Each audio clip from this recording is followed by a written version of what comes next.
Next, I want to talk about the plane cut command, which we've added in this version. If you open the cut menu under the edit menu, you will see that there are 3 more commands over here: plane cut by surface, plane cut by 2 points, and plane cut by 3 points. Let me begin by using the plane cut by surface command.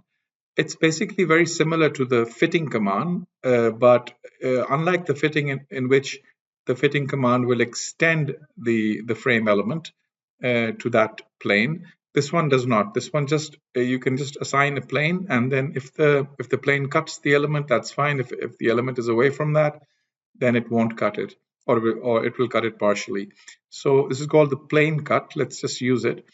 You click on the button and then you select the element which is going to be cut. So let's select this twin profile, and then it asks for a surface. So let's ask for the top of this bottom chord. And when I do that, immediately, let me right click and finish. Immediately this little, it looks like a fitting, but it's a plane cut in the sense that it will cut this element at that point, at the top surface of that element. I can continue to use the same command. For example, I can say plane cut by surface again. Once again, I cut the same element, but this time I use the front face of this vertical member. When I do that, I get another plane cut, which is this one. And now I can use it a third time to fit, or to cut rather, this one with the top of the bottom chord. So let me do that again.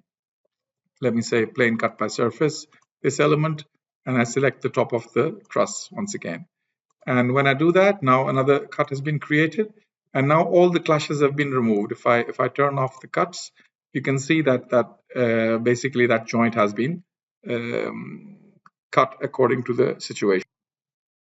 Now, to explain the difference between what I just said, between this new plane cut command, which has 3 versions with the surface with 2 points and 3 points, and the fitting command, which you already know, let me use the fitting command with 2 points over here. So let me select this element, select the side which is going to be fitted, and then select this point, and use the fitting command.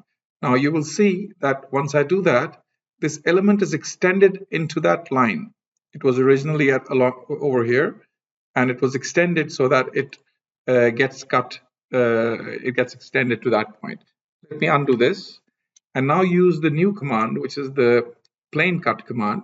Let me use the same version, the 2 points version. So let me select the element, select the 2 points, and show the side. And this time, if you see, it has just produced this plane over here, and the element has not been extended to that point. If it cuts, it cuts. If it doesn't cut, it doesn't cut. That is the basic difference. Now, another difference between the previously existing fitting command and this new plane cut with surface command is that this new command does not only work with profiles, but also works with other objects like solids or plates, etc. So the earlier command fitting would only work with profiles, but this one works with all objects. So let me just try this surface command once again. Let me cut this sphere, which is a solid element, and let me choose a surface. So I've chosen a surface on another object, and when I do that, immediately this cut is created, which basically cuts this sphere along that surface, which I had selected from the other element. Now, if you double click on this plane cut, you have this option of reversing it. So if you press the reverse button, then the other side is cut. Previously, it was cutting this side and keeping this side, but now it's keeping the other side. So you can always go back in, double click on this one, and reverse the direction of the cut if you want to. Other thing which you can do is you have this offset over here. So if I were to give it an offset of 50 millimeters, for example, if you see on the screen, if I say apply, it moves slightly. So let me give it a bigger one, 250, for example. You can see that the cut is being moved 500 millimeters along the outer unit normal direction of that plane. I can always bring it back to 0, where the original definition was. And of course, the cut dynamically changes itself. For example, if I were to double click on this sphere, and make it slightly bigger, maybe make it about 7 meters in diameter, the cut will automatically adjust according to this new size. Once again, it will always be cutting along that plane which we selected originally. So, like I said, this command works with plates as well, unlike the fitting command. So I can just go and select the command again, select this plate, it's folded plate over here. And as a surface, as a limiting surface, I can use this inside surface of the angle. And when I do that, this hole, it sees the bounding area of this entire plate and cuts it accordingly, cuts both sides of it, as you can see.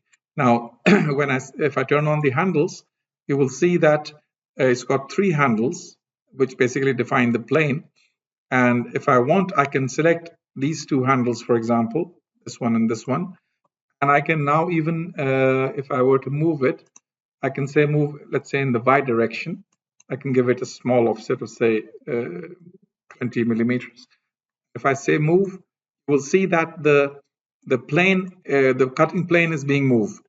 And now if I were to show this only, if I say show only selected, you see that the end has been cut at an angle, unlike the original case where, so now this plane cut is now slightly inclined. So I can use the handles to move the plane around as well. And as you can see, it cuts both the profile, the solids, the plates. So that's another major improvement.